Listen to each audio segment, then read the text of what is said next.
Hello friends, welcome to my YouTube channel civil maker. I am engineer Deepak Kumar. इस video में हम लोग building materials के थ्योरी को डिस्कस करेंगे। बिल्डिंग मटेरियल को छोटे छोटे पार्ट में मैं डिस्कस करूंगा और इस तरह से हम लोग पूरे बिल्डिंग मटेरियल को कवर करेंगे। और आज का हमारा टॉपिक है मैन्युफैक्चरिंग ऑफ सीमेंट। ठीक है फ्रेंड्स, पिछले वीडियो में हम लोग सीमेंट के मैन्युफैक्चर के दो वेज के बारे में पढ़े थे। दो प्रोसेस के द्वारा हम लोग सीमेंट को बना सकते हैं, वेट प्रोसेस और ड्राई प्रोसेस। तो वेट प्रोसेस के बारे में हम लोग डिटेल एनालिसिस किए थे और ड्राई प्रोसेस के बारे में भी डिटेल एनालिसिस किए थे।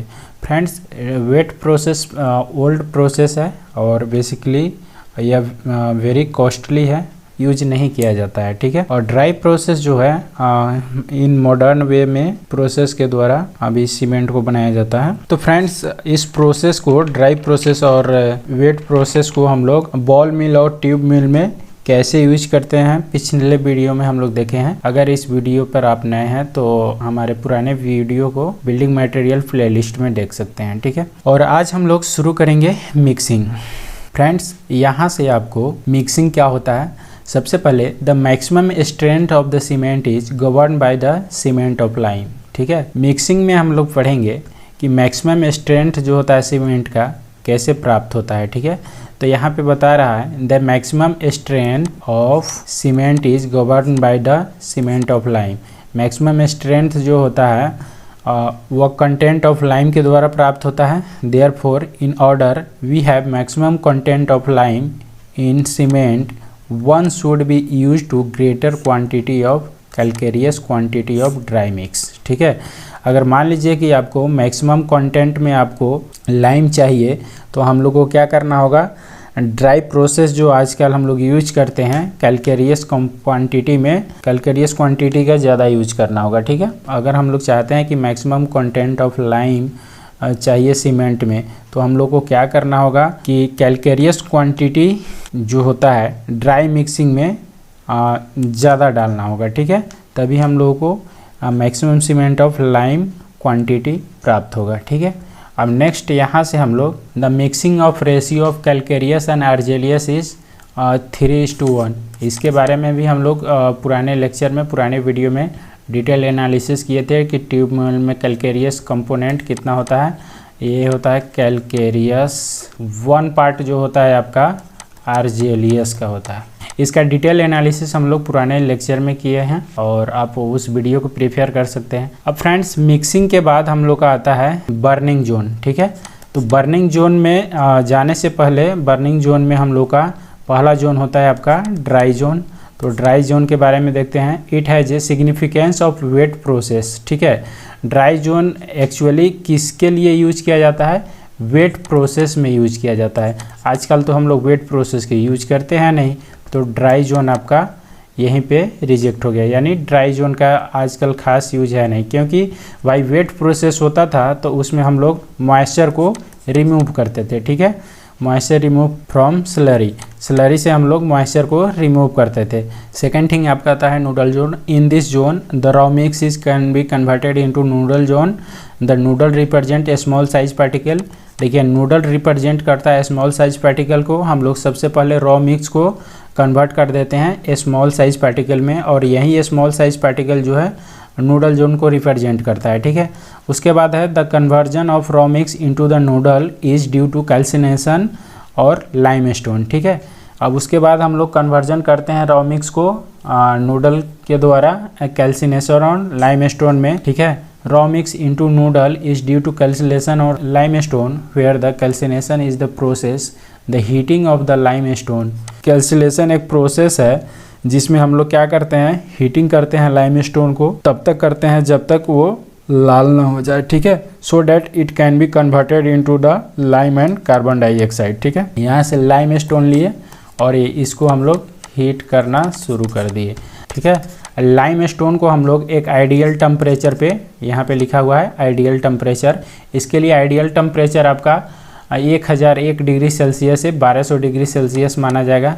अब इसको जब हम लोग हीट करेंगे तो यहाँ कैल्शियम ऑक्साइड यानी लाइम और कार्बन डाइऑक्साइड गैस प्राप्त होगा। ठीक है, बर्निंग जोन में क्या होता है friends, burning zone, in this zone the clay ingredient becomes reactive. ठीक है, इस जोन में जो होता है क्ले इंग्रेडिएंट्स क्या होता है, रिएक्टिव हो जाता है। ठीक है, किसके कारण, हीट के कारण। And chemically reacts with the lime, उसके बाद क्या होता है कि केमिकल रिएक्शन करने लगता है लाइम के साथ और यह बनाता है वोगेज कंपाउंड। ठीक है, वोगेज कंपाउंड बनाता है। The chemical reaction between lime, silica, alumina and iron oxide are flows. इसके अंदर जो केमिकल रिएक्शन होते हैं लाइम और silica, alumina and iron oxide का, वो आपको निम्न प्रकार से दिया गया है। सबसे पहले फ्रेंड्स कैल्शियम ऑक्साइड यानी लाइम लेते हैं, 2 कैल्शियम ऑक्साइड जो हो जाएगा SiO2 के साथ जब रिएक्शन करेगा तो यहाँ पे क्या बनाएगा, कैल्शियम 2 SiO4 यानी C2S, इसको शॉर्ट में हम लोग बोल सकते हैं C2S यानी डाई कैल्शियम सिलिकेट बनाएगा। ठीक है, अगर यहीं 3 मोलकुल कैल्शियम ऑक्साइड का होगा तो सिलिका के कांटेक्ट में जैसे आएगा तो यहाँ पे बनाएगा ट्राई कैल्शियम सिलिकेट। क्या बनाएगा, ट्राई कैल्शियम सिलिकेट यानी Ca3SiO5 C3S, इसको बोलेंगे क्या, C3S। थर्ड आपका बनाएगा यहाँ पे, थर्ड में आपका 3 मोलकुल कैल्शियम ऑक्साइड जब Al2O3 के कांटेक्ट में आएंगे तो यहाँ से बनाएगा टेट्रा कैल्शियम एल्यूमिनेट। क्या बनाएगा, टेट्रा कैल्शियम एल्यूमिनेट यानी इसको हम लोग बोल सकते हैं C3A। और चौथा रिएक्शन जो आपका होता है, अगर 4 मोलकुल कैल्शियम ऑक्साइड का Al2O3 यानी एल्यूमिना और फेरस ऑक्साइड के साथ कांटेक्ट में आएगा तो क्या बनाएगा, इसके साथ रिएक्शन होगा तो आपका बनाएगा टेट्रा कैल्शियम एल्यूमिनेट फेराइट यानी Ca4Al2Fe2O10, इसको हम लोग बोल सकते हैं C4AF। ठीक है, C4AF। The Bogue's compound are responsible for the strength property and the binding property. Bogue's compound जो होता है रिस्पॉन्सिबल किसके लिए होता है, strength property and binding property के लिए होता है। यह किस में होता है, सीमेंट के अंदर होता है। ठीक है, the product obtained from the rotor kiln, हम लोग इस प्रोडक्ट को ऑब्टेंट कैसे करते हैं, तो रोटर किल्न के द्वारा करते हैं। और रोटर किल्न जो है रेफर्ड जो होता है क्लिंकर का साइज होना चाहिए 305 mm के बीच में, 3 से 5 mm के साइज का होना चाहिए। ठीक है, the clinker is passes through coolers in such a manners that the temperature should not fall 100 degree Celsius so because clinker has high affinity to moisture. ठीक है, इसमें हम लोग क्या करते हैं कि इस प्रोडक्ट को जब हम लोग को ऑब्टेंट करना होगा तो हम लोग रोटर किल्न को रेफ़र करेंगे। रोटर किल्न में हम लोग साइज जो रखते हैं क्लिंकर का वह 3 से 5 mm रखते हैं और जब इसको पासेस करते हैं कूलर से तो वहाँ से टेम्परेचर हम लोग का 100 डिग्री सेल्सियस से कम नहीं होना चाहिए, नहीं तो क्या होगा, क्लिंकर जो होता है हाई रिएक्टिविटी होता है और मॉइस्चर के कांटेक्ट में आ जाएगा। ठीक है, यहाँ से friends the clinker has high affinity to moisture where it get set और हार्डन वेरी क्विकली। अगर मान लीजिए कि आप टेम्परेचर 100 डिग्री से सेल्सियस से कम रखेंगे तो क्लिंकर जो है हाई एफिनिटी होता है मॉइस्चर के साथ, तो वह तुरंत क्या होगा, सेट हो जाएगा और हार्डन हो जाएगा, तो फिर आपका सीमेंट बन नहीं पाएगा। ठीक है, वहीं आपका सेट हो जाएगा। ठीक है, तो इसलिए हम लोग का टेम्परेचर जो होना चाहिए 100 डिग्री सेल्सियस होना चाहिए और ताकि यह सेट और हार्डन ना हो, गेट सेट और harden very quickly when comes in contact with the moisture. अगर मान लीजिए कि मॉइस्चर के कांटेक्ट में आता भी है तो and this property of clinker is referred as, this property is known as, मान लीजिए कि यह मॉइस्चर के कांटेक्ट में आ भी गया, क्लिंकर के प्रॉपर्टी को हम लोग फ्लैश सेट या क्विक सेट के नाम से जानते हैं। ठीक है, अब कोई बोल देगा कि फ्लैश सेट क्या होता है तो आप बता सकते हैं कि the clinker has high affinity to moisture wet it get set और harden very quickly when comes in contact with the moisture and this property of the clinker is referred as, the property is known as flash set और quick set property. ठीक है, और कैसे होता है, क्यों होता है, मान लीजिए कि क्लिंकर को पास करते हैं कूलर से तो उस समय टेम्परेचर हम लोग का 100 डिग्री से सेल्सियस से कम नहीं होना चाहिए, बिकॉज अगर कम हो गया तो क्लिंकर जो होता है हाई एफिनिटी होता है मॉइस्चर के साथ और जब हाई एफिनिटी होगा तो वहीं पे वो क्या करेगा, clinker get set and harden very quickly. अब जब वहाँ ये सेट हो जाएगा या हार्डन क्विकली हो जाएगा, तो इसी प्रॉपर्टी को हम लोग फ्लैश सेट या क्विक सेट के नाम से जानते हैं। ठीक है, अंडरस्टैंड।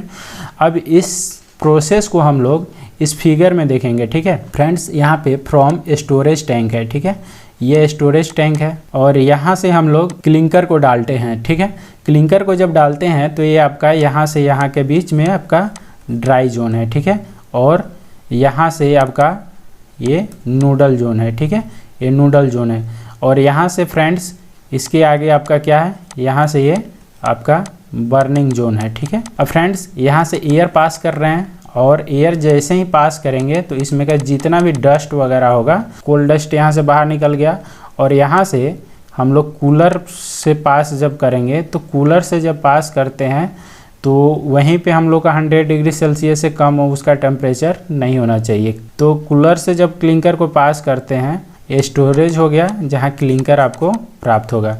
ये सब जो दिख रहा है फ्रेंड्स, ये सब आपका क्या है, सपोर्ट्स है।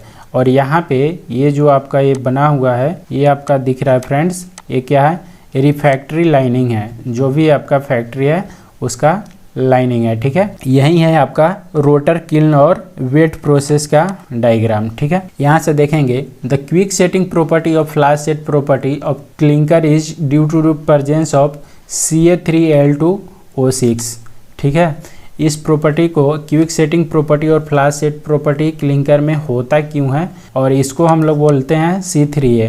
It means greater is content of Ca3Al2O6 more heat of liberated. अगर मान लीजिए कि ज़्यादा कंटेंट में हम लोग इसका यूज करेंगे टेट्रा कैल्शियम एल्यूमिनेट का, तो वहाँ पे मोर हीट लिबरेट होगा। ठीक है, और therefore Ca3Al2O6 promotes faster hydration rate. ठीक है, तो वहाँ पे जल्द ही वो सीमेंट सेट होना शुरू हो जाएगा। अब देखिए फ्रेंड्स, यहाँ पे हम लोग सीमेंट को ले लिए और प्लस यहाँ पे वाटर डाल दिए। ठीक है, अब यहाँ पे जो रिएक्शन हो रहा है फ्रेंड्स, एक्जोथर्मिक यहाँ क्या होगा, हीट होगा। ठीक है, यानी हीट ऑफ हाइड्रेशन होना शुरू हो जाएगा।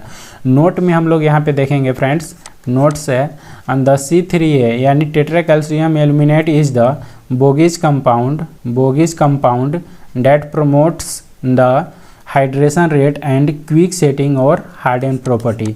देखिए मान लीजिए कि हम लोग C3A को बोगीज कंपाउंड में जब डालते हैं तो यह प्रमोट्स किसको करेगा, हीट ऑफ हाइड्रेशन को रेट को बढ़ा देगा, हीट ऑफ हाइड्रेशन रेट को बढ़ा देगा, जिसके कारण क्या होगा कि क्विक सेटिंग प्रॉपर्टी और हार्डन प्रॉपर्टी इसमें आना शुरू हो जाएगा। ठीक है, अब देखिए ग्राइंडिंग जब हम लोग करते हैं, नेक्स्ट है आपका ग्राइंडिंग।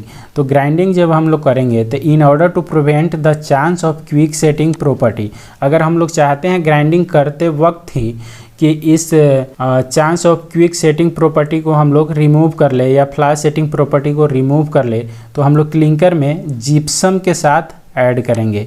क्लिंकर में जिप्सम को ऐड करेंगे। अब जिप्सम कितने क्वांटिटी में ऐड होगा, तो यहाँ पे देखेंगे हम लोग, fair the gypsum is above 3 से 4% of the clinker weight, the gypsum is a retarded admixture. अब जिप्सम का काम क्या होता है भाई, तो जिप्सम जो होता है रिटार्डर की एक तरह काम करता है। वह स्लो डाउन रिएक्शन को कर देता है, रेट ऑफ केमिकल रिएक्शन को स्लो कर देगा, ताकि जो होता है सीमेंट क्लिंकर एंड मॉइस्चर के केमिकल रिएक्शन को स्लो डाउन कर देगा, जिसके कारण हम लोग डिजायरेबल प्रॉपर्टीज को प्राप्त करेंगे और इसके हेल्प से हम लोग डिजायरेबल सीमेंट बना पाएंगे, जिसके कारण हम लोग को जो भी साइट पे जो कंस्ट्रक्शन के लिए टाइम चाहिए होता है डिजायरेबल शेप देने के लिए, ताकि उतना हम लोग को टाइम मिल सके। तो ये जिप्सम का कमाल होता है। अगर जिप्सम हम लोग रिमूव कर देंगे तो पता चलेगा जैसे आप सीमेंट में वाटर डालें वहीं सेट हो गया।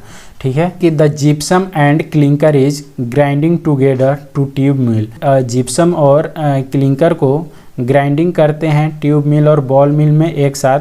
तो product obtain from tube mill और ball mill after finding is referred as cement.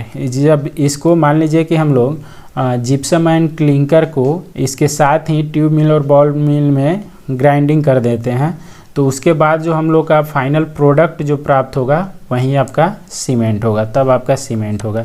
ऐसा नहीं कि जिप्सम डाले नहीं और सिर्फ क्लिंकर को हम लोग ग्राइंडिंग कर दिए तो ये आपका फिर सीमेंट नहीं होगा। ये नोट बहुत ही इंपॉर्टेंट है।